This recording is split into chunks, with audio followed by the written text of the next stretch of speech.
mesdemoiselles, messieurs, bonjour. Très heureux de vous retrouver comme chaque mardi à partir de la station régionale de Constantine pour un bonjour d'Algérie qui, j'espère, sera agréable puisque nous allons parler d'abord de troubles du sommeil, de rééducation fonctionnelle en termes généraux de physiologie, qui est un service assez particulier. C'est le seul service dans un établissement public. Ici en Algérie, les autres sont dans des cabinets privés. Et le professeur Bougrida, qui est responsable de ce service au CHU de Constantine, viendra nous parler de tout ce qui se fait dans ce service, notamment l'accompagnement des malades. Dans la deuxième partie et la troisième partie, on va parler de théâtre. Et oui, le 4e art s'invite ici au plateau de la station régionale de Constantine avec ses deux programmes. Une visite dans les archives du théâtre régional de Constantine, notamment la période des années 70, de sa création jusqu'au début des années 80. Le théâtre régional de Constantine a refait surface, la troupe a été créée et le statut de théâtre régional avait débuté en 1973 et il a donné naissance à une troupe théâtrale qui a bouleverser non pas seulement le théâtre, mais aussi tout ce qui se fait en matière d'interprétariat et de comédie avec des spécificités bien particulières. On en parlera puisque c'était le thème abordé samedi passé à une journée d'études consacrée justement à l'histoire du théâtre. Mohamed Gharnaout, qui a écrit et réécrit l'histoire du théâtre en visitant les archives, viendra nous en parler. Enfin, on va parler du théâtre féminin, le festival du théâtre féminin de Annaba commencera, la 7e édition commencera jeudi prochain et la commissaire du festival, Rania Serouti, viendra nous en parler dans la dernière partie de l'émission. C'est ce programme que nous allons vous proposer tout au long de cette matinée pour vous accompagner dans le petit déjeuner. J'espère qu'il est agréable. Prenez un bon café, mais on va vous offrir d'abord une chanson, une petite balade sur la ville de Constantine avec l'indétrônable Mohamed Tahar El-Fergani, Allah yarham. الهوى عقلي طاير حين وصلت لمدينة الهوى عقلي طاير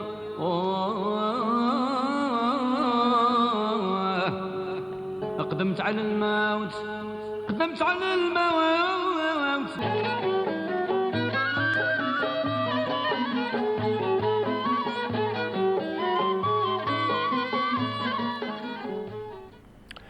Voilà, rebonjour et merci de suivre avec nous ce bonjour d'Algérie à partir de Constantine.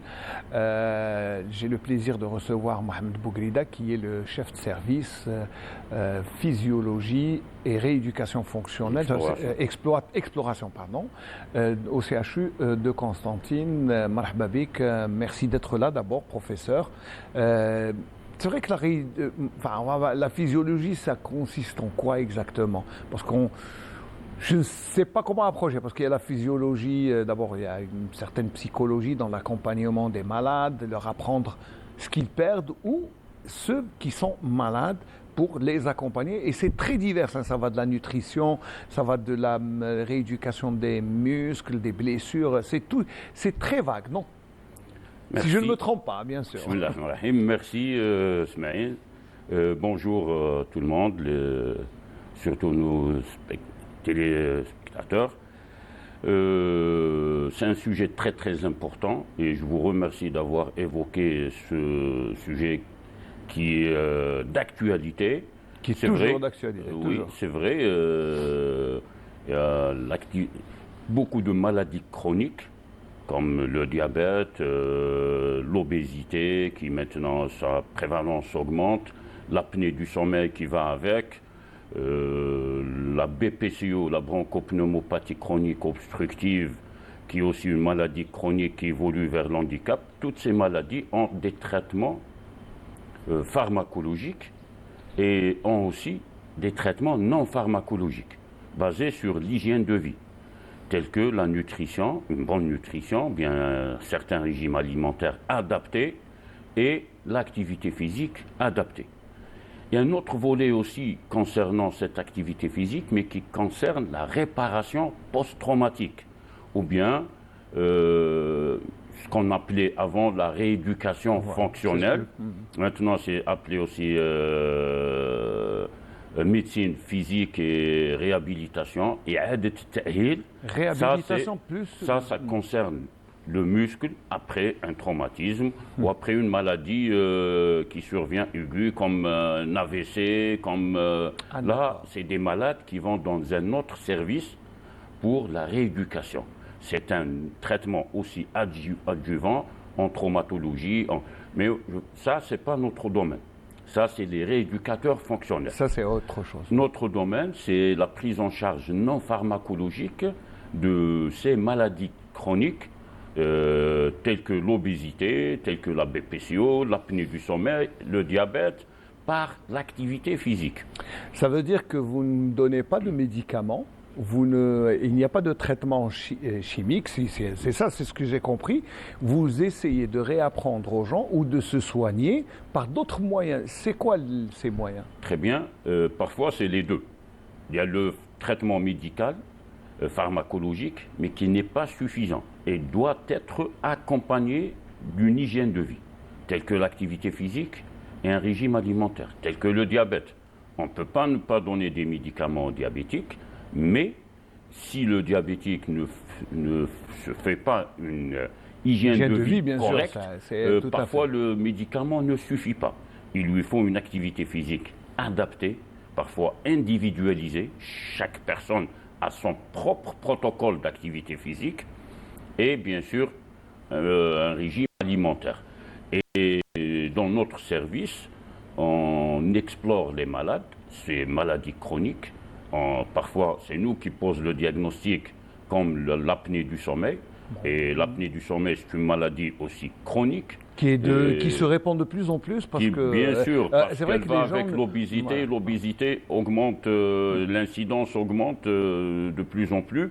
Alors, ces maladies, c'est une maladie chronique. Pourquoi? Parce que même si on la traite avec la CPAP, le malade va la prendre pendant des années et des années. Donc c'est chronique. C'est chronique. Mais et pour que le malade puisse s'en débarrasser, il faut qu'il diminue le poids. Pour diminuer le poids, il faut qu'il suive un régime alimentaire. On appelle ça une prise en charge nutritionnelle ou bien un rééquilibrage nutritionnel, plus l'activité physique. Et l'activité physique, dans notre service, nous on propose des protocoles adaptés et standardisés et individualisés. Alors justement, j'allais vous dire, parce que vous disiez que chaque corps a ses spécificités. Ça veut Très dire bien. que je ne peux pas, si on va dire par exemple, là, en termes de régime alimentaire par exemple, si je dis que tel aliment n'est pas bon à prendre pour tout le monde, peut-être que certains corps peuvent s'accommoder et il peut ne pas avoir de conséquences néfastes sur mon comportement. C'est la même chose, je pense, pour le sport. On ne peut pas faire du sport tous de la même manière, non, pas avec la même intensité. Très bien. Je pense que c'est ça. Très bien. Oui, vous avez raison. Mais il y a aussi, pourquoi je parle d'individualisation? Parce que nous, on évalue avant de proposer le régime alimentaire et avant de proposer l'activité physique. Il y a une évaluation qui se fait par une épreuve d'effort, par des explorations au repos et à l'effort. On leur fait des explorations et les résultats des explorations ne sont pas les mêmes pour tous les malades. Quand on fait une épreuve d'effort cardio-respiratoire, on trouve que ce malade a un déficit au niveau pulmonaire marqué par certains paramètres qui sont diminués pulmonaires, un déficit au niveau cardiaque aussi. Donc, cette activité physique, elle est là pour corriger ces déficits. En même temps, on explore sur le plan anthropométrique pour la nutrition, on calcule le pourcentage de masse maigre, le pourcentage de masse grasse, l'activité journalière, est-ce qu'il va à son travail à pied, qu'est-ce qu'il dépense pendant la journée, et on essaye de proposer un régime aussi par rapport à ça.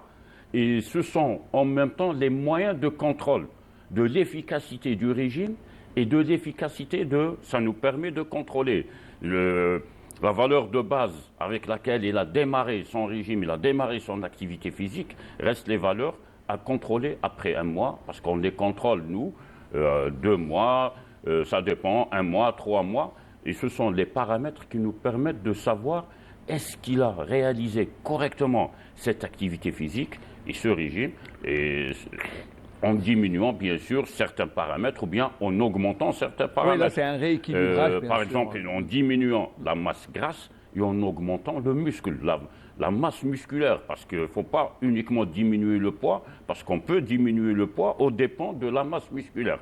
Il faut que la masse musculaire se renforce. C'est pour cette raison, dans les protocoles de réhabilitation et d'activité physique, on a, en plus de ce qui est activité d'endurance aérobie, il y a l'activité aussi musculaire. On leur fait, d'ailleurs dans tous les protocoles, on inclut le renforcement musculaire, mais ça dépend d'une pathologie à une autre.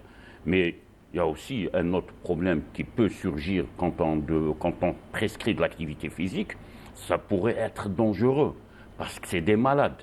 Et donc, quelles sont les précautions à prendre avant de prescrire à quelqu'un une activité physique? Beaucoup de gens qui vont dans des salles de sport, qui ne sont pas médicalisés, qui n'ont pas été évalués au préalable, et qui font des accidents vasculaires au sein de ces salles. Même, quand je dis accident vasculaire, c'est plus grave.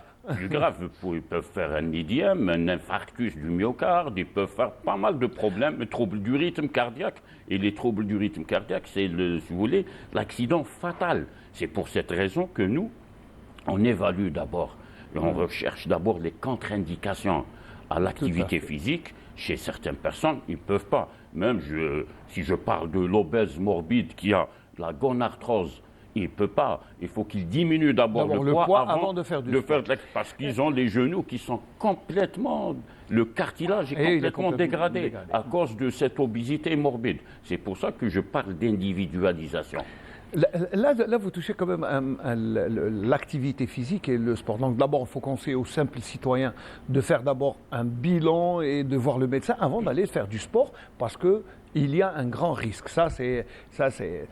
Mais vous suivez aussi l'activité sportive du haut niveau, des sportifs de haut niveau, parce qu'eux, ils sont soumis au traumatisme, aux blessures régulières. Là, c'est un autre volet, mais que vous accompagnez toujours ces sportifs de haut niveau. Très bien. À un certain moment, avec le professeur Mehdi Hassan, qui était chef de service dans le service que je gère, et lui, c'était un grand sportif. Il avait beaucoup d'études, d'ailleurs. C'était parmi les premières personnes en Algérie qui ont travaillé sur l'exploration du sportif. Lui, il s'intéressait beaucoup plus aux sportifs. Nous, actuellement, c'est le malade. Mais avant, on faisait avec lui les sportifs de haut niveau. Et effectivement, on a exploré beaucoup de sportifs dans deux buts. But d'évaluation, comme vous avez bien dit, c'est le contrôle médico-sportif, le CMS, contrôle médico-sportif. Est-ce que ces sportifs ont des problèmes qui peuvent entraîner une mort subite sur terrain ou pas? Et c'est arrivé. Et deuxième but, ce qu'on faisait avec le professeur Mehdi, c'était l'évaluation de la performance des joueurs. Et on a fait beaucoup de travaux en football. À l'époque, on a travaillé sur le CSE, sur le MOC, la SAM l'équipe nationale, je crois. L'équipe nationale, Mehdi a travaillé après au sein de la FAF. C'est lui qui a fait démarrer l'équipement qui a été acheté. Ça remonte à une quinzaine d'années en arrière, et qui a formé certains médecins de sport là-bas, à Alger, pour contrôler la performance. Et nous, on a fait des travaux qu'on avait même publiés sur ces trois équipes de l'Est qui étaient à l'époque en National 1, CSE, la SAM et le MOC. La SAM, c'est Aimlila. Donc, et on avait un groupe de 60, à peu près 70 joueurs qu'on a suivis durant une saison sportive. Et on a expliqué à leurs entraîneurs comment améliorer l'explosivité, comment améliorer la vitesse, comment améliorer l'endurance, en se basant sur les paramètres qu'on avait déterminés par l'exploration fonctionnelle à l'effort dans notre service. Et c'était dirigé par le professeur Mehdi. Et donc, même on a expliqué aux entraîneurs que tel joueur ne peut pas être dans ce poste. Parce que ses capacités... c'est une remise en cause, le débat des postes bien spécifiques. sûr, le poste, parce que c'est par rapport à leurs résultats de performance. Je vous donne l'exemple, l'ailier qui doit éliminer son adversaire par le dribble et la vitesse, il faut qu'il ait, on leur a fait un test qu'on appelait le test force-vitesse. Il faut qu'il ait une force d'explosivité et qu'il ait la vitesse. Et certains, on a trouvé, et ce paramètre physiologique est corrélé avec la masse musculaire et avec la phosphocréatine. On a dosé même la phosphocréatine, on a fait un travail par rapport à la performance qui était colossal. Et on a repris le travail même lors du mois de Ramadan, c'était en 95. Et on a fait jeûner les joueurs 12 heures, minimum 12 heures de jeûne, c'est-à-dire on programme ça par rapport à l'heure du sahar.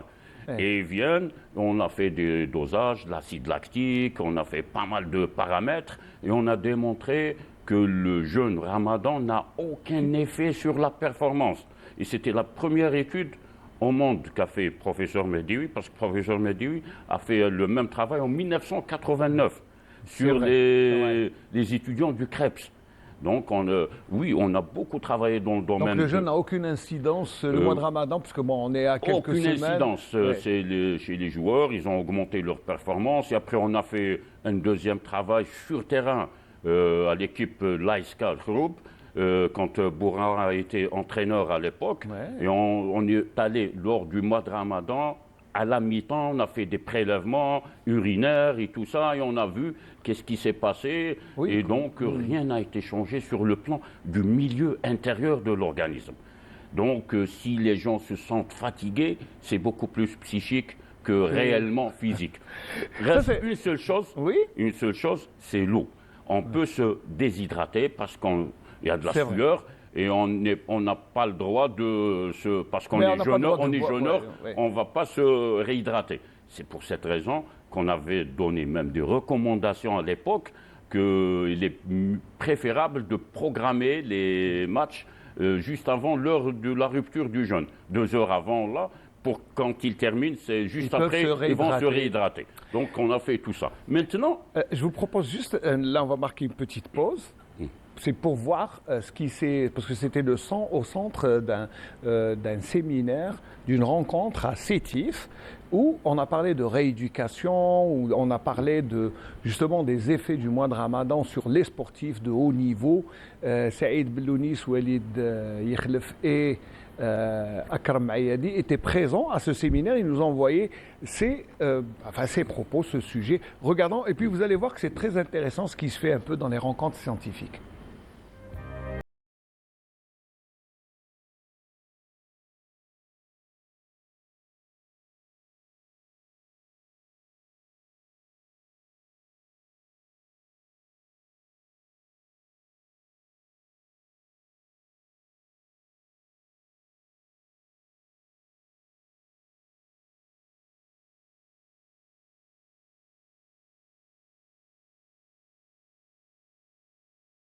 مثل هذه المؤتمرات تجيب الإضافة الإيجابية ونتطلع على ما هو معمول به في هذا المجال على المستوى العالمي.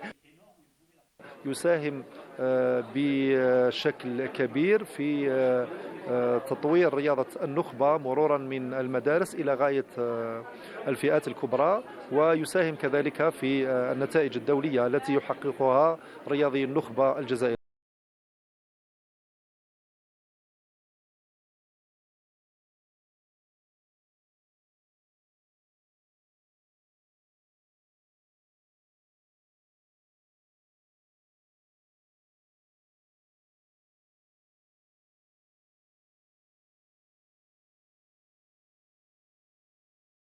Basé sur la rééducation des lésions méniscales opérées et non opérées pour les athlètes et pour les non-athlètes aussi.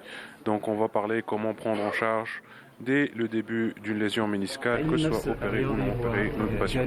Mes interventions tourneront autour de la prévention des blessures et des maladies chez les sportifs, parce que quand les sportifs sont blessés ou malades, ils ne peuvent pas s'entraîner ni participer. Et aussi un thème très important qui est le ramadan et le sport. Donc puisque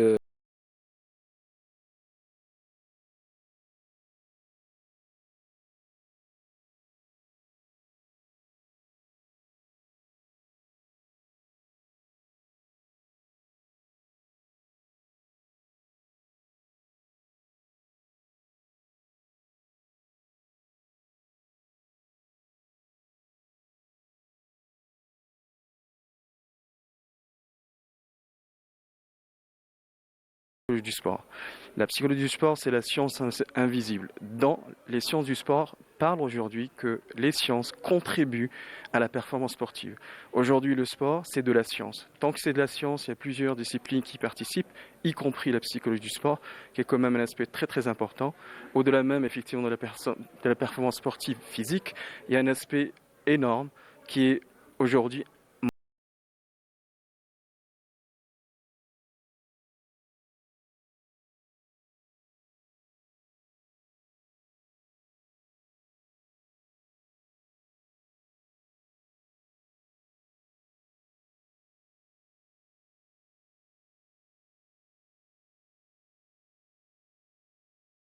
L'homéopathie, c'est une technique, c'est une médecine, on peut dire, hein, donc manuelle, qui la plupart du temps est pratiquée par les kinésithérapeutes, parce que ce sont des gens déjà qui connaissent un petit peu la santé, et c'est une technique qui apporte beaucoup de choses à la santé, et surtout qui améliore les conditions de récupération dans le sport de haut niveau. Il y a beaucoup d'intervenants de tous bords, je pense que c'est très riche. L'organisation, Abderzak a fait un congrès, enfin, l'équipe d'Abderzak, pardon, a fait un congrès, je trouve, avec des intervenants vraiment de qualité. Je trouve ça très bien, surtout qu'il y a beaucoup de thèmes qui vont être évoqués. Alors c'est vrai qu'on ne peut pas aller partout, on ne peut pas tout traiter parce que 2 jours c'est insuffisant, mais bon, c'est pour cela que la richesse sera justement de faire perdurer ce type de congrès et ainsi améliorer justement les connaissances.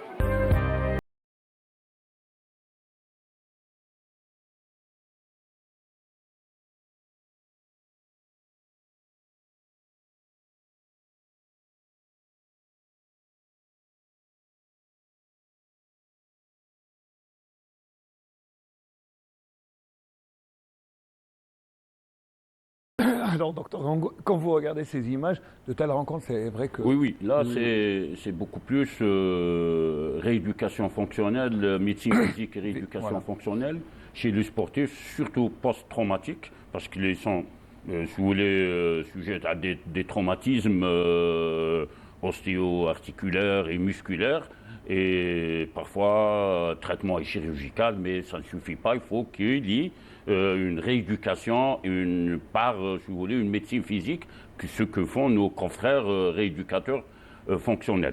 Et là, j'ai vu quelqu'un que je connais très bien, c'est Karim Chamari. Karim Chamari qui a parlé du Ramadan. Karim Chamari, je l'ai rencontré à Montpellier en 1994 et on a travaillé ensemble à un certain moment. Maintenant, il est au Qatar à Spitar. Et c'est il s'est spécialisé. Et c'est un physiologiste. D'ailleurs, c'est lui qui contrôlait l'équipe nationale tunisienne. C'est un Tunisien. Et avec son ami Helmi Ben Saad, qui est aussi un grand physiologiste qui travaille aussi sur la physiologie de l'effort. Et je vois que c'était ça a été quand même très intéressant. Très intéressant parce que c'était très varié. En allant de la rééducation fonctionnelle jusqu'à l'ostéopathie et la physiologie de l'effort et la médecine du sport. Ça, c'est très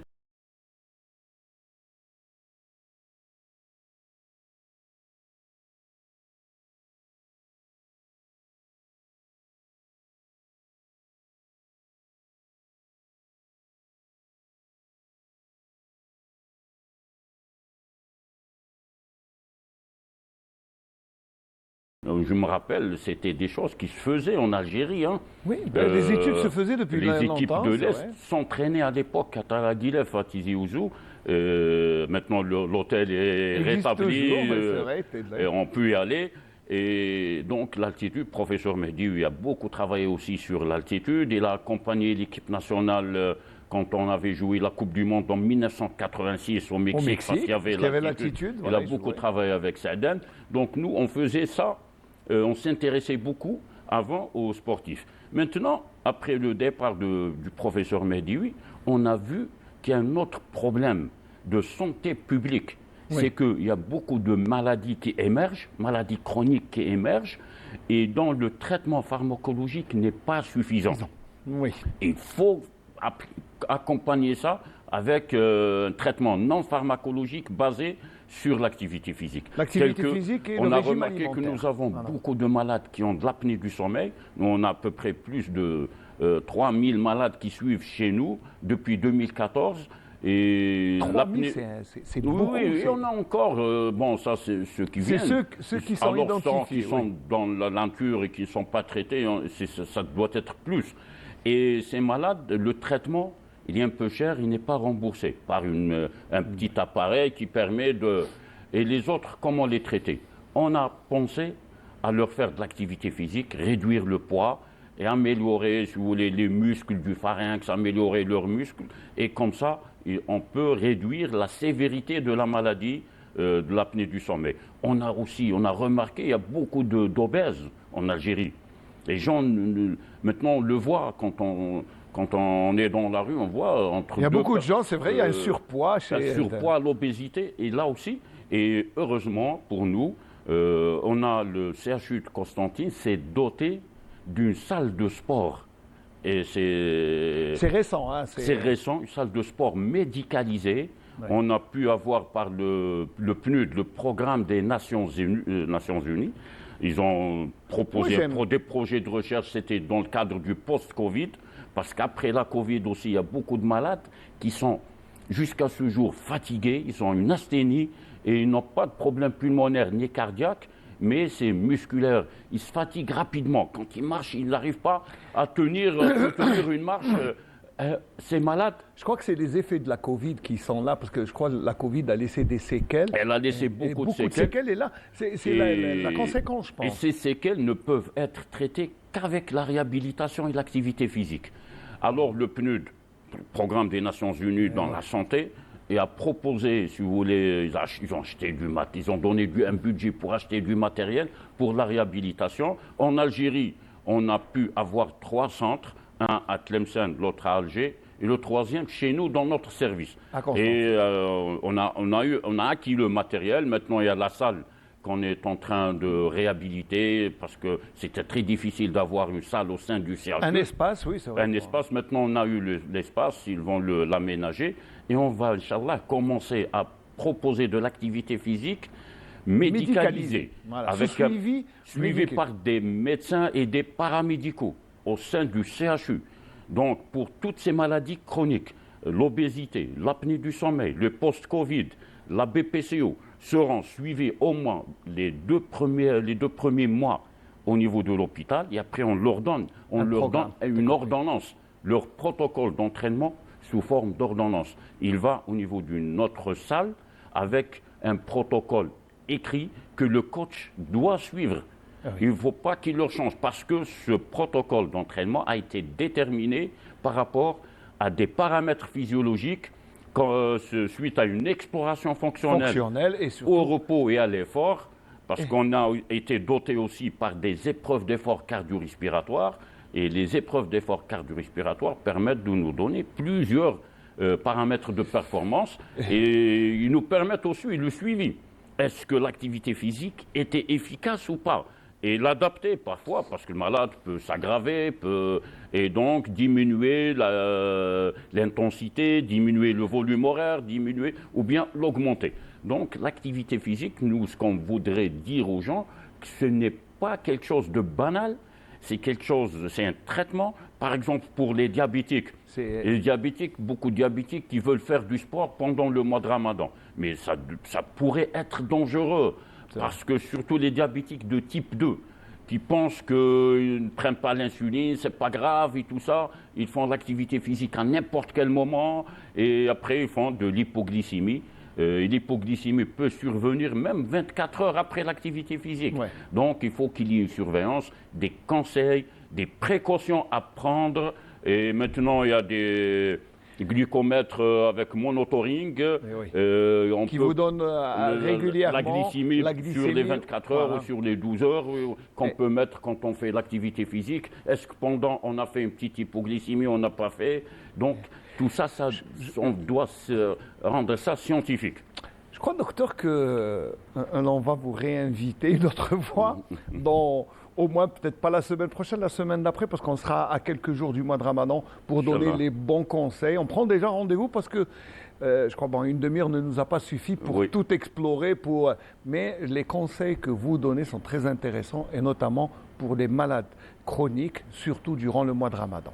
C'est ça. Oui. On prend rendez-vous. Oui, avec Merci plaisir. beaucoup, professeur Bougrida Mohamed. Je rappelle que vous êtes responsable vous êtes chef service physiologie, c'est ça, physiologie, exploration fonctionnelle au CHU de Constantine. J'espère qu'on va vous recevoir dans 2 semaines, Inch'Allah, pour parler de tout ce qu'on doit faire pour accueillir le mois de Ramadan. Allez, pour transiter juste et recevoir notre prochain invité, nous allons faire un petit détour aussi à Sétif où il y avait, parce que ces 2 semaines sont consacrées bien sûr à la lutte contre le cancer. Je vous rappelle que samedi prochain, ce sera la journée mondiale de lutte contre le cancer chez l'enfant.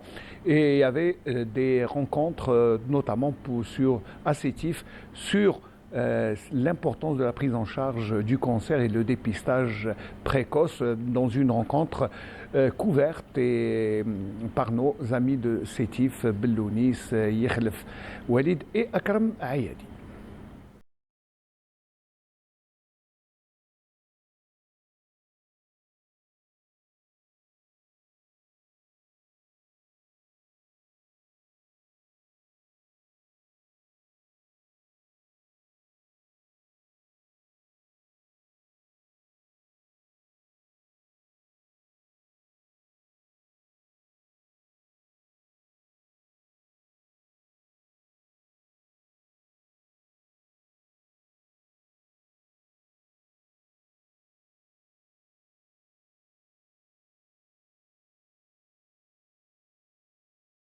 C'est une maladie de santé publique actuellement, en Algérie et dans le monde.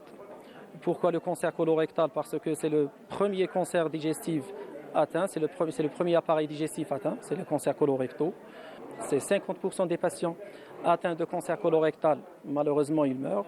Pourquoi ils meurent? Parce que le diagnostic il est fait toujours à des stades avancés, à défaut de dépistage, surtout aussi en Algérie. On est en train de lutter pour faire avancer, pour lancer des campagnes de dépistage. Pourquoi la Société algérienne de chirurgie oncologique? Parce qu'il faut encadrer ce type de chirurgie. C'est une chirurgie qui nécessite beaucoup d'expertise pour donner des meilleurs résultats. On n'opère pas bien un cancer, on ne peut jamais le reprendre avec un autre traitement. C'est pour ça qu'il faut cadrer cette spécialité. C'est le premier congrès international de la Société algérienne de chirurgie carcinologique. Et donc le plus important, c'est que la thématique s'est intéressée vraiment aux dernières nouveautés en matière de chirurgie robotique, l'intelligence artificielle, et puis bien sûr faire l'impact sur la réalité algérienne. Donc c'est un panorama d'orateurs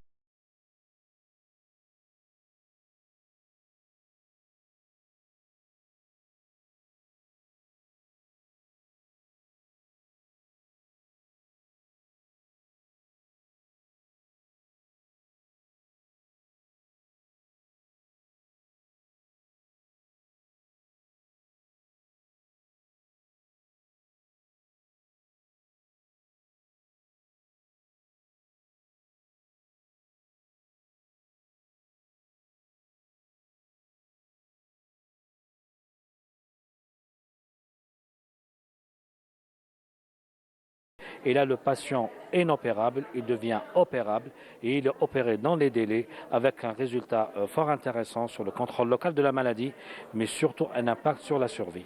Donc je pense que c'est une continuité d'une activité qui se fait depuis normalement au niveau du centre anti-cancer de Sétif et ailleurs aussi, c'est-à-dire en Algérie, et c'est très bien d'avoir ce pan entre des experts internationaux, nos experts nationaux et bien entendu l'objectif optimal, c'est une prise en charge optimale de nos patients, avoir la meilleure survie possible et quel qu'il soit le stade de la maladie cancéreuse, proposer des solutions. En réalité, l'intelligence artificielle maintenant est à peu près partout, c'est-à-dire que sur le téléphone que vous avez dans la poche, mais aussi dans les différents instruments qu'on utilise, elle a pris une place prépondérante. Aujourd'hui, c'est un outil qui nous permet d'avoir des aides qui vont nous permettre de mieux préparer l'opération, de mieux réaliser l'opération et d'avoir des outils qui vont nous guider sur la manière de prendre en charge le patient après. L'objectif étant de réduire le risque au minimum. Autrement dit, faire un peu comme si la chirurgie du cancer était comme un vol dans un avion. Aujourd'hui, quand un pilote de ligne vous emmène de Constantine à Alger, globalement, le risque est maîtrisé parce qu'il connaît l'avion, il sait le nombre de passagers, il sait qu'il a de l'essence, il connaît les conditions météorologiques et donc en pratique, il connaît la piste où il va atterrir. Donc en pratique, dans 99,999% des cas, il n'y a pas de problème. Aujourd'hui, la chirurgie n'est pas comme ça. Elle est beaucoup plus risquée qu'un vol de ligne parce qu'il y a beaucoup plus d'éléments à prendre en considération. Il y a effectivement l'expérience du chirurgien, ses croyances, sa formation, son expérience, et puis aussi le malade. Parce que on est tous des malades qui nous ignorons, c'est-à-dire qu'il y a des patients qui ont 47 ans, aucun antécédent, mais quand même qui ont beaucoup fumé, ou qui ont un cœur qui est fragile. Eh bien, en fait, tous ces outils vont nous permettre de faire en sorte que l'opération...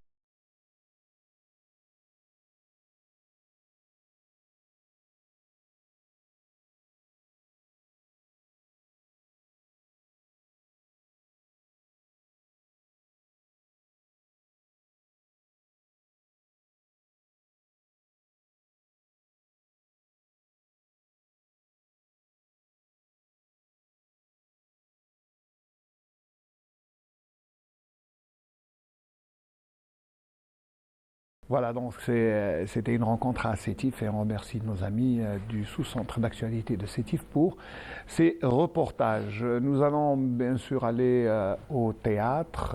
Ce n'est pas au théâtre ce soir, ça sera au théâtre ce matin avec Mohamed Ghirnaout qui est chercheur et qui est là aux côtés du théâtre depuis très longtemps, pratiquement depuis une quarantaine d'années. Pas tout à fait, mais à peu près. 1986 exactement. Alors Mohamed, la semaine passée, il y a quelques jours, c'était samedi, il y a eu une journée d'études sur les archives du théâtre, mais aussi revisiter l'expérience théâtrale du théâtre régional de Constantine de 73 à 80. Et là, 73-80, c'était la naissance, ou la renaissance, plutôt, du théâtre constantinois. Effectivement, cette rencontre, premièrement, elle rentre dans le contexte, ou bien le programme chapeauté par le Théâtre national algérien, et quelques figures du Théâtre national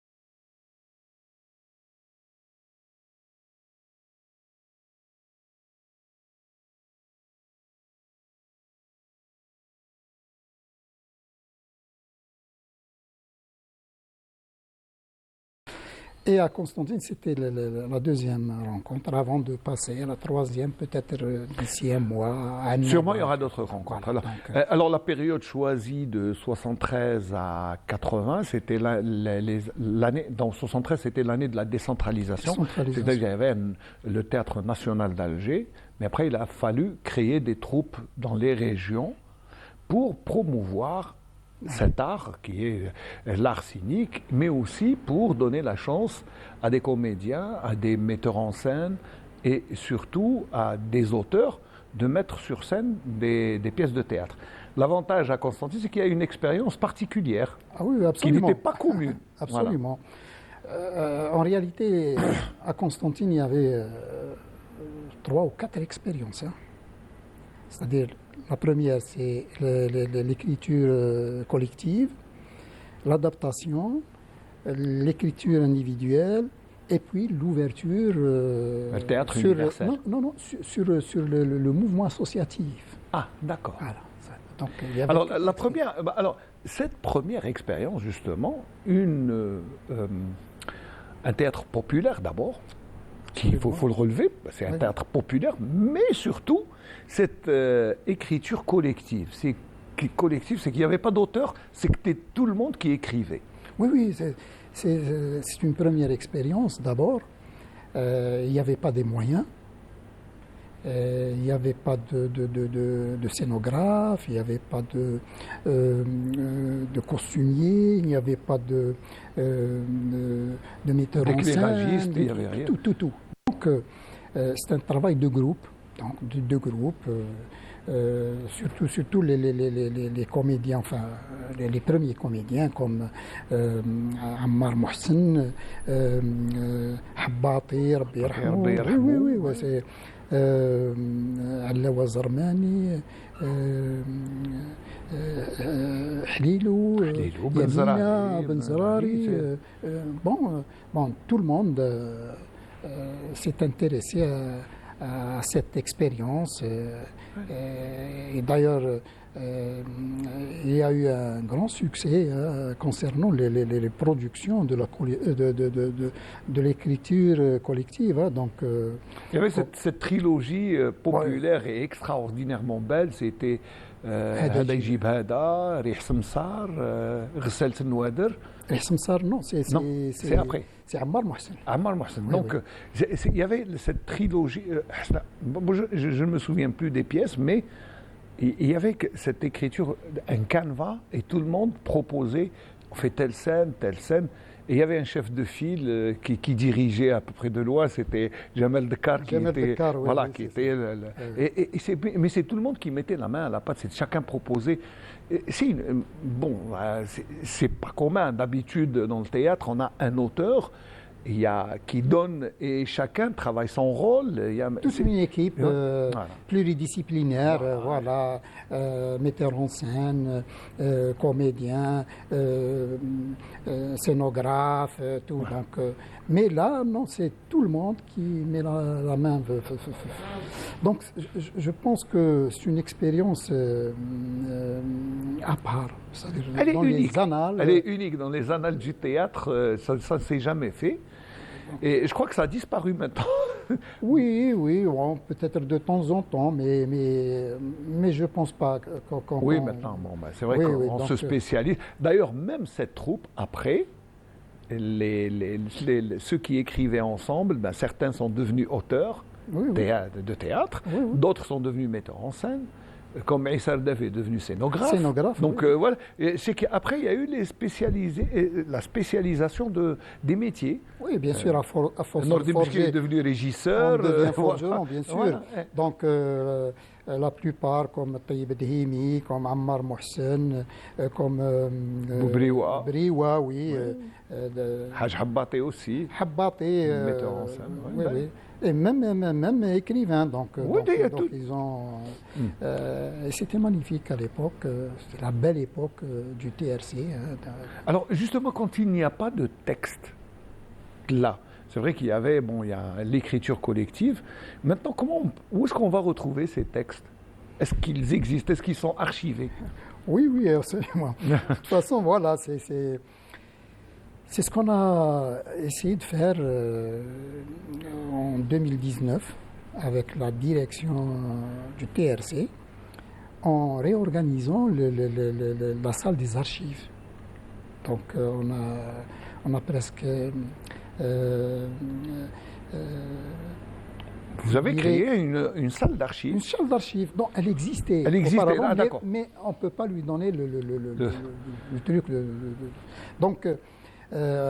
après la collecte, après l'inventaire en grand, c'est-à-dire c'est un nettoyage de trucs, donc on a pu recenser une cinquantaine de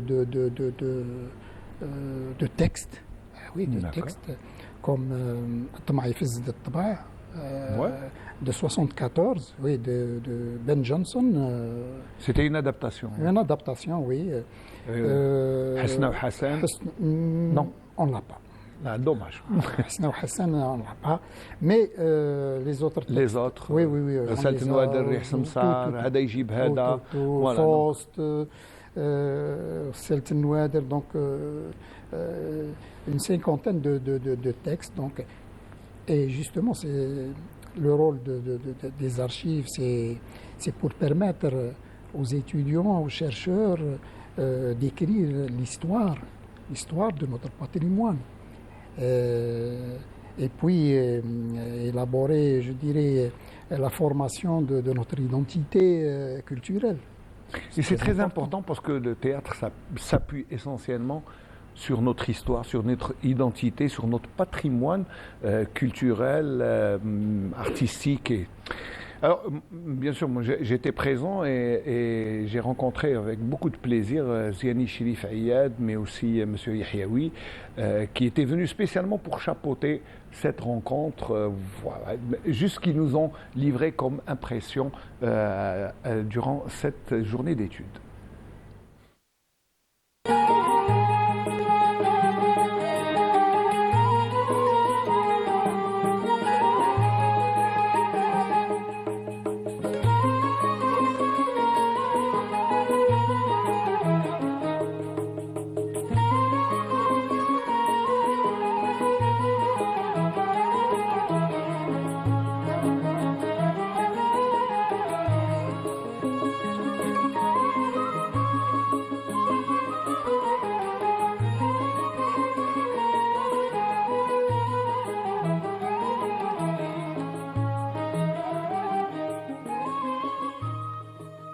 المسرح الجهوي قسنطينة يستقبل قامات المسرح سواء هنا أو خارج مدينة قسنطينة الذين ساهموا مساهمة فعالة في إثراء الحركة المسرحية في الجزائر. واليوم الهدف تاعنا وجودنا هنا هو فيما يخص الأرشيف والتوثيق للمسرح الجزائري.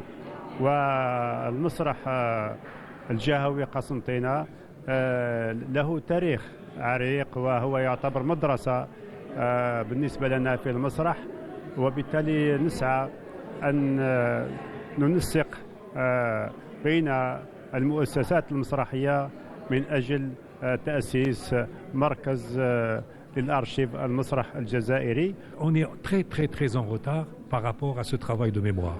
Parce que des artistes sont morts, des archives ont été délaissées.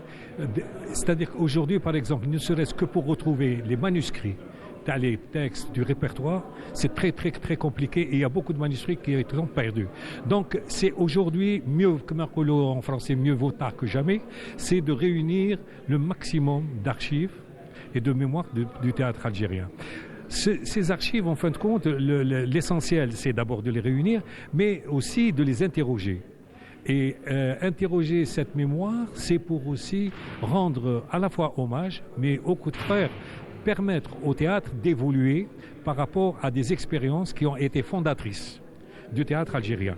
Donc ce qui fait que, une fois que nous aurons réuni les archives des différentes périodes, nous allons aussi analyser, travailler, rechercher quelles sont les expériences les plus intéressantes à faire évoluer. Et à ce moment-là, c'est permettre aussi aux jeunes générations de se les approprier pour les développer, pas les imiter, pas imiter Alloula tel qu'il a fait le théâtre, mais suivre un peu son cheminement artistique. Par exemple, Constantine, d'abord il y a une expérience artistique qui est assez singulière, qui est, dont je parlais tout à l'heure, la création collective. Comment on écrit d'une manière collective une pièce avec un contenu qui a un lien direct avec la société, avec le vécu de la société et comment le transformer artistiquement pour le proposer au public. Ça, c'est une expérience. Ensuite, c'est vrai, et la deuxième expérience, c'est comment, sur le plan de la dramaturgie, comment utiliser notre terroir, nos chants, nos sons, nos contes, et comment se les approprier et à partir de là faire en sorte que ça soit une matière première pour développer des spectacles de théâtre d'une manière générale.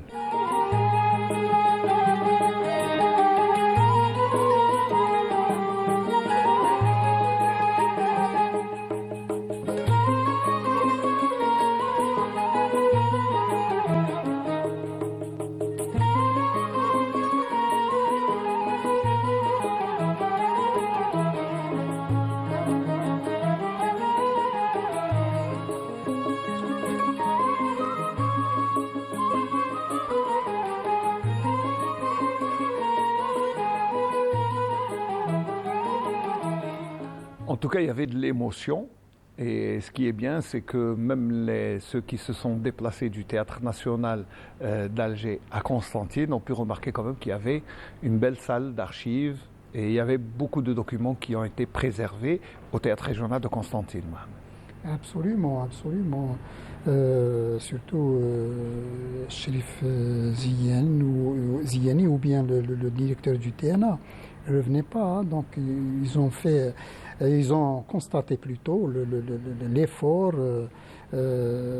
du TRC envers, c'est-à-dire la préservation de ces documents, la manière dont la salle a été, enfin, je dirais, aménagée, gérée, enfin. Donc, on aimerait bien d'ailleurs que les 5 théâtres fassent la même chose.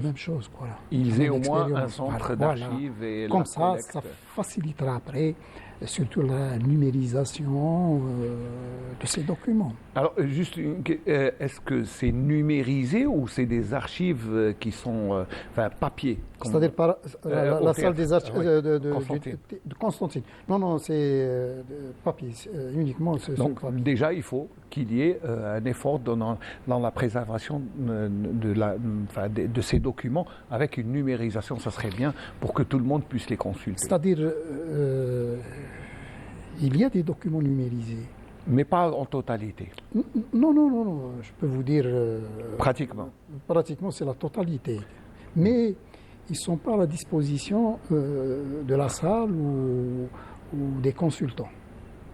D'accord. Pour le moment. Pour le moment, c'est vrai. Parce que il faut un matériel informatique pour visionner, enfin, surtout les affiches, les dépliants, les textes et tout. Donc, mais c'est déjà, on va dire que c'est un grand pas qui a été fait dans la mémoire du théâtre de Constantine, qui a beaucoup encore de choses à livrer. Là, on a pris surtout une petite période, hein, c'est 7 ans, mais elle est très riche. La première période, elle est très riche dans l'histoire du théâtre de Constantine. Même concernant les archives ou bien la salle des archives du TRC, on a repris une deuxième fois le travail de cette salle, enfin, au sein de cette salle, en 2024, après 2019, 2024, où on a intégré les costumes et les accessoires et les documents audiovisuels. Ça ah oui. Par exemple, concernant l'époque de 74 à 80, on a pu faire la collecte de tous les documents sonores des pièces presque les pièces théâtrales. Ah d'accord. Ah oui, plus d'une soixantaine de bobines. Oui, c'est vrai qu'on avait les bobines avant, d'enregistrement. Oui, c'est pas le numérique, mais c'était l'analogique, donc c'était des bobines, donc on faisait le montage de la pièce. Donc une opération comme ça doit vous faire plaisir, vous en tant que chercheur et surtout qui a travaillé dans les archives. Mais qu'est-ce que vous proposez? Parce que là, on arrive à la fin de cette partie de l'émission. En dernier lieu, quelles sont les recommandations, surtout qu'un chercheur qui a travaillé dans les archives, qu'est-ce qu'on peut encore mettre en avant? Qu'est-ce qu'on peut faire pour améliorer la préservation de la mémoire du théâtre? Il faut premièrement faciliter l'accès à ces documents pour les étudiants et les chercheurs. Hein, donc il faut mettre les moyens. Voilà, c'est les moyens surtout. C'est des moyens. Bon, c'est pas ça ne demande pas grand-chose. C'est l'informatique. Voilà, c'est tout. Mais pour faciliter la consultation, et puis pourquoi pas à travers tous les théâtres, enfin les 19 théâtres de l'Algérie. Il faut pour le moment, c'est uniquement les 5 théâtres de la décentralisation, mais déjà c'est un grand pas, je dirais, c'est un grand pas pour la collecte. Et puis généraliser l'opération à tous les théâtres régionaux, même les petits théâtres, pour que chaque théâtre ait sa salle d'archives, sa mémoire qu'elle soit préservée. Ça, c'est un travail qui, probablement, le ministère va chapeauter cette opération. Absolument, parce que ce n'est que le début. Que le début, oui, absolument. Merci beaucoup, Mohamed Ghennaout. Merci de nous avoir éclairés. J'espère vous retrouver dans d'autres occasions, Inch'Allah. Nous aurons l'occasion de revenir parce que la mémoire, elle est grande, la mémoire du théâtre. Oui, et surtout que vous avez 2 livres, vous avez écrit 2 livres sur l'histoire du théâtre en tant que baptiste, mais aussi en tant que création. Et là, c'est un autre débat. Voilà.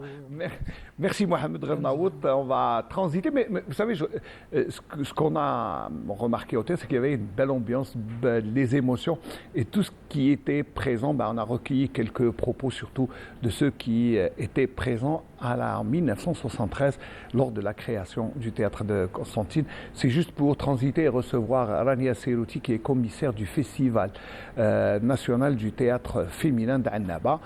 On va rester dans l'ambiance du théâtre.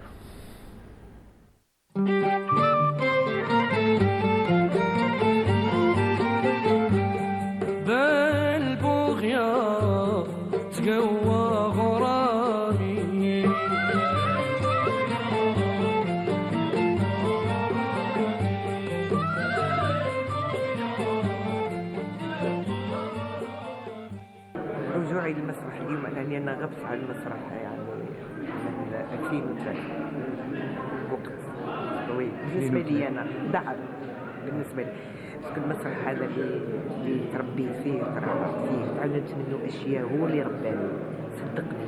أنا كي لما جيت المسرح قسنطينة جيت في عمري 19 سنة.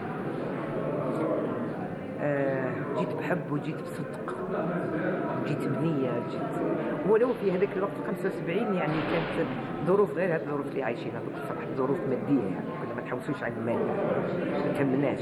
كان حب المهنة كانت تنسيق بين بعضنا احنا كزملاء في الفرقة.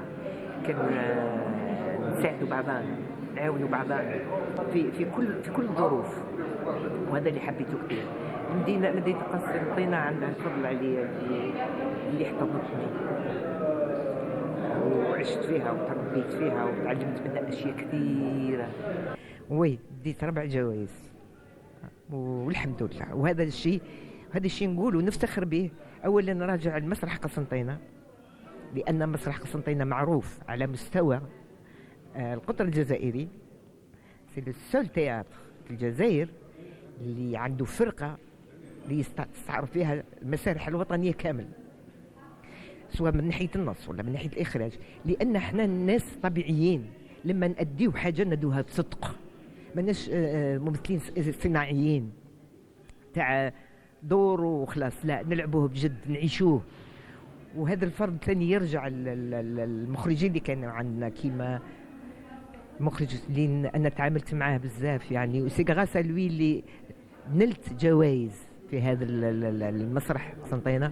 هو زميلي وصديقي ورفيق دربي هو حسن بوبريوة. هذه سي لا بريمير رونكونتر او نيفو دو تي ار سي وون فا بارلي سما لا بيريود هذه 73 80 التي ار سي لا كونستيتيسيون تاع لو تراك. وشو هو لو تراك تياتر قسنطين اي انابا لي جون كي سما اللي عاشوا هذه لا بيريود هذه اوسي. On a essayé de toucher tout le monde, sans exception. Bon, j'ai le cas de Fatima Halilou, on a Beshkri, on a Issa Rdef, Rabia, bon, les gens qui ont participé à la troupe TRC Constantine. نحكيو عليها ومن بعد on va donner aussi des témoignages des gens qui ont participé يعني في la troupe artistique تاع التياتر les années يعني 70 jusqu'à 80. où je pense que c'est très important pour la mémoire و هاد لي témoignages vivants كيما نقولوا حنايا. و j'espère ان شاء الله تتعمم يعني sur d'autres théâtres pour arriver à créer هاد لو سونتر كيما قال الحاج يحيوي le centre national d'archives concernant les documents la documentation التياتر en Algérie بصفة عامة. هذا اللقاء هو اللقاء الأول واللي راح من خلاله نتطرق إلى مرحلة إنشاء بداية الأعمال المسرحية في مسرح قسنطينة من سنة 1973 إلى 1980. هذه المرحلة اللي كانت بدأت بأول عمل مسرحي اللي كان تحت عنوان هذا يجيب هذا واستمرت الأعمال وإن شاء الله راح يكون فيه أيام دراسية أخرى راح نطرقوا من خلالها في فترة كل 10 سنوات إن شاء الله.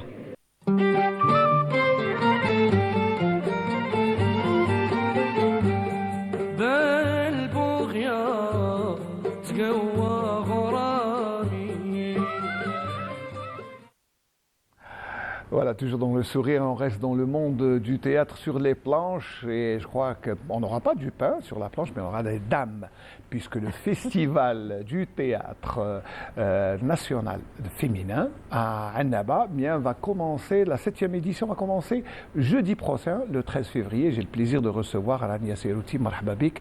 Merci. D'abord, je vous remercie pour l'effort que vous avez fait, parce que vous vous êtes levé tôt et vous êtes venu de Annaba spécialement pour être avec nous sur le plateau. Marhaba bik. C'est avec un très grand plaisir que je me présente, bien sûr. C'est la première fois que je passe à Constantine. Ah d'accord, oui, c'est une première. C'est une première. Merci pour l'invitation et je salue tout le monde, surtout les gens de Constantine et toute la région Est, pour le festival national du théâtre, pour la production du théâtre féminin à Annaba, donc prévu du 13 au 18 février de 2025 au niveau du théâtre régional Azdin Medjoubi de Annaba. Cette année, Inch'Allah, donc le jeudi, comme vous avez dit, Narahbou bikoum kamel, donc bienvenue. Bon, j'espère qu'on sera de la partie parce que c'est toujours intéressant de voir ce que fait d'abord le théâtre, mais particulièrement le théâtre au féminin. Et c'est vrai qu'il y a cette particularité de se centrer, plutôt d'être vigilant sur ce qui se fait dans le monde du théâtre, mais au féminin seulement. Non, pas spécialement. En fait, justement, j'ai essayé de suivre un petit peu sur les réseaux qu'il y avait une petite polémique comme ça sur le pourquoi du féminin. Ce n'est pas du féminin dans le sens féminisme, pas du tout. C'est juste encourager la femme à être plus présente, à l'encourager aussi à participer et à avoir des visions. Elle participe bien dans tous les domaines de la vie. Et pourquoi pas le théâtre? Surtout le théâtre, surtout. Alors pourquoi je dis théâtre? Parce que il y a une 50aine d'années, il y avait très peu de femmes au théâtre, mais maintenant il y en a beaucoup. Il y a des comédiennes, il y a des metteurs en scène, il y a des scénographes, il y a des textes, des auteurs, c'est bien. C'est bien, oui, mais ça reste timide. Hein. Parce que si on voit par exemple l'évolution de l'histoire du théâtre algérien, il y a eu un début où il n'y a pas eu de femmes du tout. Surtout avant l'indépendance, il n'y avait pas du tout. D'ailleurs, à l'époque, c'était aussi comme la Commedia dell'arte en Italie, c'était en vogue en Europe complètement. C'était la présence de l'homme qui interprétait des rôles féminins. Et par la suite, il y a eu petit à petit l'intégration de la femme. Donc il y a eu le début qui a été assuré par des pionnières telles que Keltoum, telles que aussi Nouria Qasdali. Justement, cette édition, la 7e édition, est au nom de Nouria Qasdali et qui a commencé en 1947 au TNA, Théâtre National Algérien. Il y a eu quand même un groupe de femmes qui ont participé, qui ont essayé de faire évoluer cet art. Et à partir de là, tout un travail a été fait pour que la femme soit complètement intégrée dans une corporation, bien sûr, masculine, féminine, la participation de toute une société. Le théâtre reflète la société. Donc il doit y avoir la femme, l'homme, c'est obligatoire. Obligatoirement, on ne peut pas se passer de femmes dans la société, ni dans le théâtre, parce que le théâtre c'est le miroir de la société. Donc il reflète parfaitement. Sincèrement, quand j'entends parler de ça, c'est vrai, on peut parler de l'intitulé exact, tel terme, il signifie plutôt ça, rentrer un petit peu dans le... Mais on n'en est pas là, c'est la production féminine. Donc encourager la femme à être présente, à produire, mais ça reste quand même timide. On a besoin de plus de femmes, il y a des femmes qui sont là, qui font des choses, mais ça reste quand même timide. Et pourquoi ça reste timide selon vous? Pourtant maintenant, par rapport à il y a 40 ans par exemple, je vois plus de comédiennes, plus d'actrices, plus de femmes dans le monde du théâtre, plus qu'avant. Oui, certainement, ça évolue. Mais ce qu'il y a, c'est qu'il y a des femmes, il y a beaucoup de femmes qui participent, mais on a besoin de femmes dans les postes clés, dans les postes importants. Là où la femme doit donner un avis, doit avoir une vision de la société, doit contribuer à travers une création. Ça veut dire avoir sa propre création, sa propre vision des choses dans les postes de metteur en scène, scénographe, chorégraphe, aussi écrivain dramatique, pourquoi pas. Aussi, ça veut dire tous ces postes-là, on a besoin qu'il y ait plus de femmes. Et on remarque qu'il y a beaucoup de comédiennes, Oui. Là, oui, c'est vrai. Aussi, il y a des techniciennes aussi dans le domaine. D'ailleurs, au théâtre de Annaba, je ne sais pas si c'est le cas aussi pour le théâtre de Constantine, il y a aussi des femmes qui participent. C'est des ingénieurs qui sont là dans la technique. Et ça, je trouve ça extraordinaire. C'est bien. La femme, elle a quand même essayé de s'imposer. De s'imposer et aussi de s'imprégner de tout ce qui est artistique. Seulement, un travail doit être fait. On doit faire aussi des analyses. D'où cette année, la 7e édition, le choix du thème, de l'intitulé de le symbole, si on peut dire, c'est théâtre féminin, évaluation consciente pour une création prometteuse et constante. Donc il y a 2 volets. Donc le premier volet, c'est l'évaluation. L'évaluation, c'est déjà faire un état des lieux. Exactement. Donc faire un état des lieux, une analyse de tout ce qui est passé et essayer de regarder vers l'avenir, où est-ce qu'on va avec tout ça. Voilà. Alors la 7e édition, bon, elle est dédiée à Nouria Qasdali, qui est une grande dame qui a, je pense qu'elle a fait des émules parce qu'elle a été suivie par plusieurs femmes, mais je crois que le choix n'est pas fortuit parce que c'est une grande dame, c'est vrai qu'elle a tout donné au théâtre ou même au cinéma, et lui rendre hommage à travers cette édition, ça va se résumer en quoi exactement? Pour Madame Nouria Qasdali, déjà il y a son parcours, donc c'est une référence. Elle a fait plus de 200 œuvres théâtrales seulement, parce qu'il y a aussi 160 ou plus œuvres audiovisuelles. C'est une femme qui va être pour nous un modèle, parce que c'est un modèle. C'est un modèle, mais beaucoup de gens dans la génération actuelle ne la connaissent pas, parce que maintenant les temps ont changé, il y a d'autres supports et tout, et la jeune génération ne suit plus. Il y a ce genre on n'a pas peut-être cette capacité encore de maîtriser tout ça, donc il faut faire tout un travail pour essayer de développer tout ça et essayer justement de faire connaître nos artistes. C'est déjà ça. C'est pour cela que Madame Nouria Qasdali est à l'honneur aussi, la 7e édition. Déjà, vous lui rendez un grand hommage avec l'affiche. L'affiche, une très belle affiche qui a été réalisée pour. C'est pas une photo. Pas du tout. C'est une œuvre picturale. Justement, c'est la particularité cette année, c'est que on voulait que ça soit carrément une expression artistique pure. Donc il y a eu le coup de pinceau. Et aussi l'utilisation de tout ce qui est infographique. Donc il y a eu ce mélange et ça a donné le résultat que vous avez vu, Yanni, avec Madame Jahida Houadef. Alors Jahida Houadef va poster sur votre site et votre page, sur les réseaux sociaux. Elle a expliqué comment elle a fait ce qui l'a inspiré pour justement dégager cette. Moi, je vais dire pas affiche, c'est une belle œuvre picturale. Exactement. C'est un très beau dessin fait par une artiste. Écoutez comment elle explique comment elle a fait cette affiche.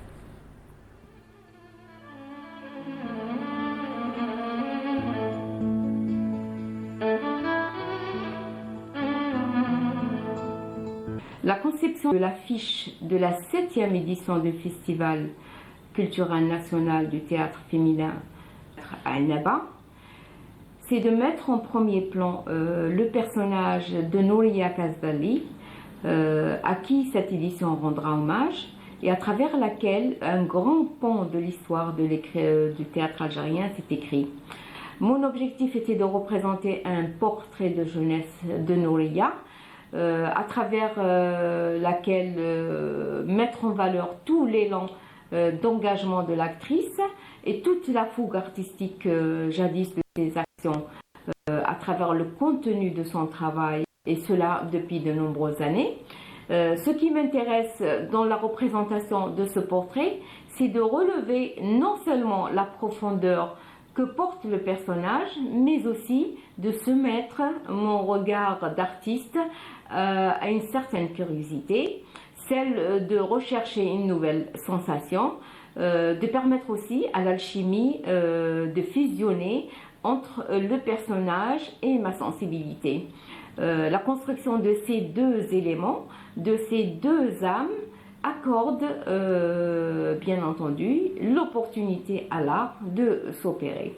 J'ai donc dessiné le portrait du personnage en laissant apparaître les coups de crayon, mon empreinte personnelle à travers mes touches artistiques.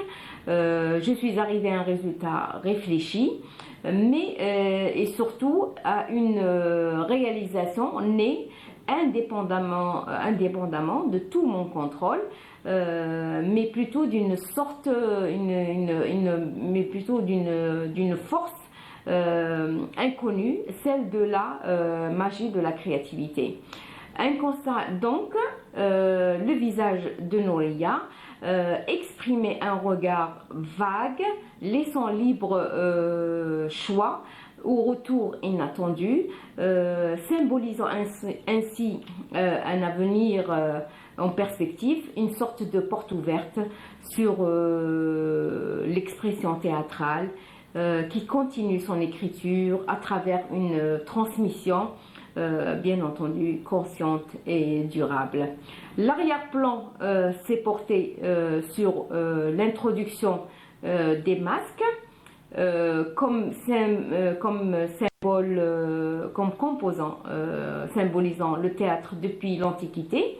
Les deux plans de l'affiche sont dominés par des nuances des couleurs chaudes et lumineuses pour le personnage et par les nuances des bleus qui expriment bien entendu la profondeur et l'infini dans toutes ces métaphores. Alors le contraste de la palette des couleurs rehausse, alors le choix plutôt de ce contraste rehausse les deux plans, celui du personnage et celui du théâtre. Évidemment, tout cela est signé au féminin.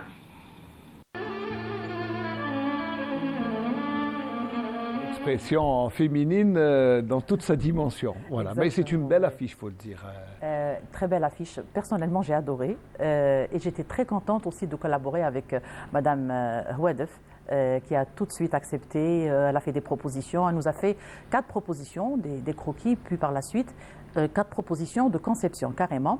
Et bien sûr, avec le commissariat, on a opté pour celle-là. En tout cas, c'est un très bon choix. On vous remercie d'avoir choisi ce beau tableau, parce que c'est bien de laisser les artistes s'exprimer. Voilà. Et le programme, alors, finalement, qui va commencer jeudi et qui va s'étaler sur 5 jours. 6 jours. 6 jours, 6 jours, voilà. 6 jours. On aura, voilà. Bon, donc, sous le patronage de monsieur, bien sûr, le ministre de la Culture et des Arts, monsieur Zahir Belalou, et aussi monsieur le Wali de la wilaya de Annaba, en collaboration avec la direction de la culture.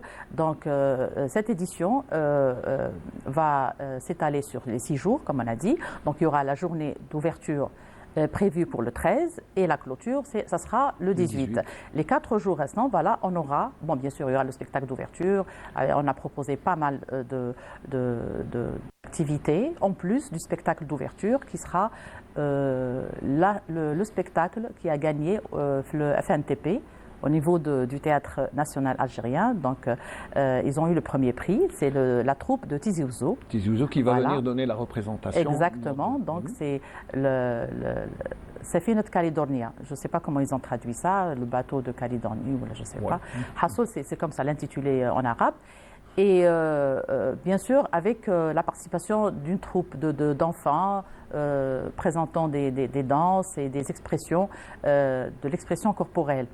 Il y aura aussi des spectacles de rue à l'extérieur pour les jeunes, de l'animation juste avant de commencer le spectacle d'ouverture pour qu'il y ait un engouement, pour exprimer aussi l'art et exprimer qu'il se passe quelque chose au niveau du théâtre régional. Voilà, donc on veut que toute la ville soit en fête. Essayer d'impliquer un peu la rue. Vous savez, vous êtes au cœur de la ville. Au cours de la Révolution, et là, vous savez, vous allez avoir beaucoup de monde. Vous allez avoir du mal à contenir le monde, mais aussi beaucoup de personnalités qui sont invitées. Qui seront invitées, bien sûr. Bon, déjà, commençons par le jury.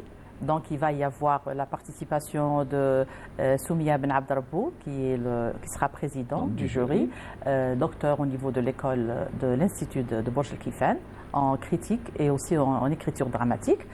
Et Safi Boutella, rien que Safi Boutella, le grand musicien, notre grand artiste. Oui.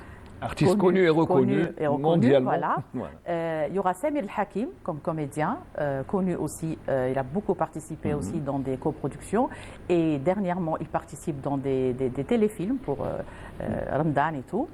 Et aussi la participation en chorégraphie et art de l'acteur. En fait, c'est Melika Belbey, grande comédienne aussi. Oui. Et beaucoup de gens ne savent pas qu'elle a fait sa formation au niveau de Burj Al Kifan dans la spécialité chorégraphie. Ah, je ne savais pas, personnellement. Voilà. Je crois que c'était seulement dans l'interprétation. Et elle a excellé en interprétation, Allah Ibarak Aliha. Donc, elle va essayer donc, de donner un coup de main pour tout ce qui est jeu d'acteur, au même titre que Samir El-Hakim. Et en même temps, pourquoi pas, la chorégraphie, puisqu'elle est diplômée dans cette spécialité. J'espère que je n'ai oublié personne. Ça, c'est le jury, bien sûr. D'autres ont invités comme Chérif Ayed qui viendra. Melk Yahya, qui est notre artiste peintre, qui a fait les Beaux-Arts d'Alger et qui a beaucoup travaillé dans la scénographie. Il a participé dans pas mal de théâtres régionaux et aussi théâtre national et même à l'étranger. Donc il a fait plusieurs conceptions du décor de plusieurs pièces théâtrales. Voilà. C'est un jury quand même pluridisciplinaire dans le monde du théâtre, chorégraphie, scénographie, interprétariat, auteur. Donc le choix n'est pas fortuit, c'est chacun dans sa spécialité. Parce qu'on a 8 prix. Et bien sûr, à chaque fois, il nous faut quand même un avis sur une discipline ou une autre. Et à ce moment-là, il va falloir recourir, même si on aura une discussion peut-être entre les artistes. En tant qu'artiste, on peut apprécier les choses comme ça dans la globalité, pardon. Oui. Mais ça reste qu'un spécialiste est toujours le bienvenu. Oui, bien sûr. Et surtout qu'il y aura des prix à décerner. Exactement. Donc, il y a eu plusieurs prix, probablement interprétation. 9 prix en tout, voilà. Donc, Ahsan Ard Mutakamil, donc pour la pièce choisie. Et il y aura l'interprétation féminine, interprétation masculine, pour qu'il n'y ait pas Exactement. Ben oui. On parle de théâtre. La femme s'exprime, mais elle travaille avec tout le monde. Donc, on apprécie aussi la présence masculine sur scène. Exactement, bien sûr. D'ailleurs, parce que quand on dit théâtre féminin, on a une production théâtrale féminine. On a un peu l'impression que les hommes sont un peu écartés de ce. Mais non, pas du tout. Pas du tout. La preuve, la composante du jury, mais aussi dans les spectacles. Composante du jury, la composante aussi des troupes elles-mêmes. Des troupes, il y a des femmes, il y a des hommes. Mais la conception, on veut donner un coup de main, encourager la femme et la pousser un petit peu à participer, à avoir des visions claires pour contribuer dans la société. C'est ça le plus important. C'est le plus important, mais surtout promouvoir le théâtre féminin, parce que c'est important qu'il y ait dans le monde du théâtre des femmes tout autour, parce que, vous savez, le théâtre, c'est la sensibilité. On a besoin du sixième sens de la femme et de sa sensibilité dans sa vision, je pense. Parce que la femme aussi, elle a ses propres visions. Parce que même si on a des thèmes peut-être sur la femme traités par un homme, sûrement ça ne sera pas de la même manière que lorsqu'une femme les traite. Elle a ses façons de voir, elle a ses sensibilités, ses penchants, ses orientations. Donc, il faut que la femme s'exprime. C'est ça le plus important. Et là, je crois que ce festival lui est dédié. Donc ça c'est pour le premier jour, mais au fil... Après voilà, il y aura les 8 troupes choisies, parce qu'on a choisi 8 troupes. Malheureusement, il y a eu cette année pour la première fois la participation de 27 pièces théâtrales. Pour nous, c'est un record. Parce que depuis 2012, depuis Sonia Allah yarhamha, oui, il faut lui rendre hommage parce que c'était c'est une pionnière, c'est elle qui a tout fait. Pour que ce festival existe. On s'en souvient, elle s'est donnée à fond. Elle s'est donnée à fond, exact. Donc, elle a quand même pu honorer sa promesse avec 3 éditions. Après cela, il y a eu un arrêt. Et en 2022, la reprise avec Linda Sellem comme commissaire pendant 2 éditions, 2022-2023. Et en 2024, on devait justement faire l'édition en 2007.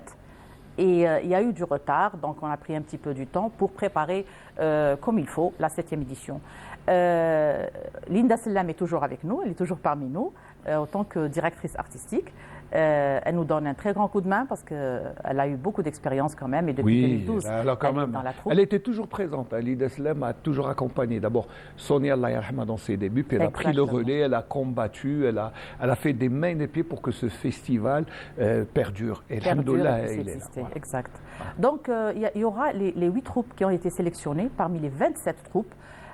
Beaucoup de troupes ont présenté quand même des travaux valables. Bonne qualité. Il se trouve que on est limité par le temps. On a 4 jours seulement et on a essayé de programmer en moyenne de 2 pièces théâtrales par jour. Donc on était obligé de sacrifier. En fait, c'est pas sacrifier, mais on a essayé de choisir peut-être que les plus présents, qui représentent le plus la participation de la femme. Et à ce moment-là, les 8 pièces vont être programmées à raison de 2 pièces par jour, donc une à 14h30 et une deuxième à 18h30. Et bien sûr, pendant les 4 jours Hado, on aura aussi des activités en parallèle. Donc on a bien sûr les ateliers, les conférences et tout ce qu'on suit. Bon, ce qui est particulier pour les ateliers cette année, on a essayé aussi de prendre une pièce théâtrale existante. C'est une troupe de la wilaya de Annaba, sous la direction de M. Ataf Karim, qui a accepté aussi de venir travailler dans l'atelier avec toute la troupe, plus les adhérents bien sûr. La méthode de travail est proposée d'une manière un peu différente. En fait, c'est décortiquer la pièce complètement et essayer de la remonter pour la restructurer. En fait, c'est comme si on a fait l'autopsie de la pièce pour étudier justement l'aspect académique, l'aspect structural, et essayer justement d'étudier peut-être les lacunes ou bien les points forts qui ont développé la pièce et la remonter une deuxième fois. Donc il a accepté de tenter l'expérience avec nous parce que c'est pas évident. La plupart des metteurs en scène te disent bon, ça y est, j'ai fait ma pièce, maintenant vous n'allez pas... Il a donné sa vision, bon, au public d'apprécier ou non, ou de critiquer. Mais ce qui est important et primordial pour ces ateliers, c'est que on ne touche pas à la vision. Parce que sinon, c'est une autre pièce carrément. Ça veut dire qu'on essaye de respecter la vision. C'est pour ça qu'il est présent dans l'atelier. Pour dire halt, là, vous touchez à un choix. Donc, on essaye de garder la vision du metteur en scène et les objectifs fixés, les super objectifs, etc., la ligne de comportement des comédiens.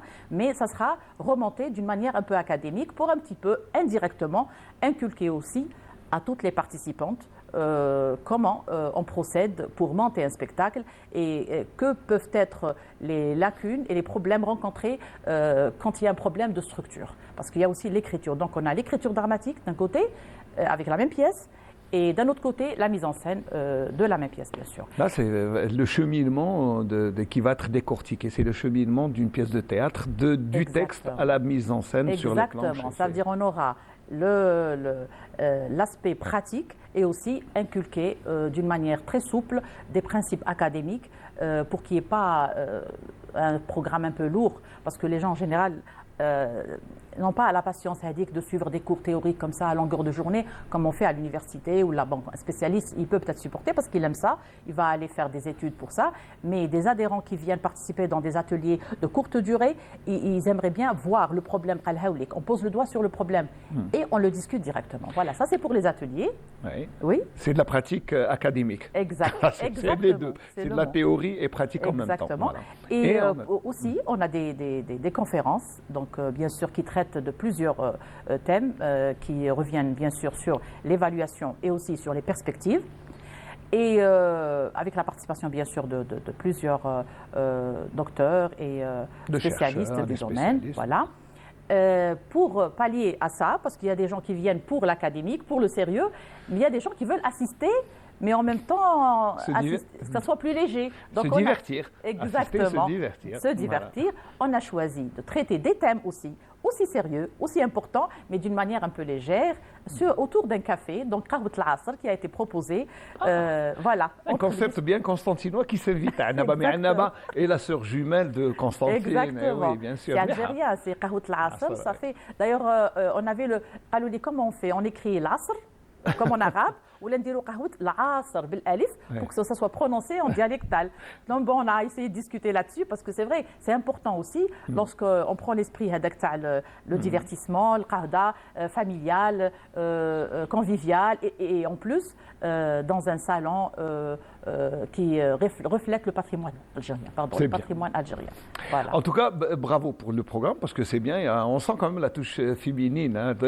La qahda algérienne. Voilà. Mais en espérant être parmi vous durant ce festival, Inch'Allah, on vous souhaite bon courage. Un dernier mot parce qu'on arrive à la fin de ce plateau. Déjà Eh oui, le temps passe vite.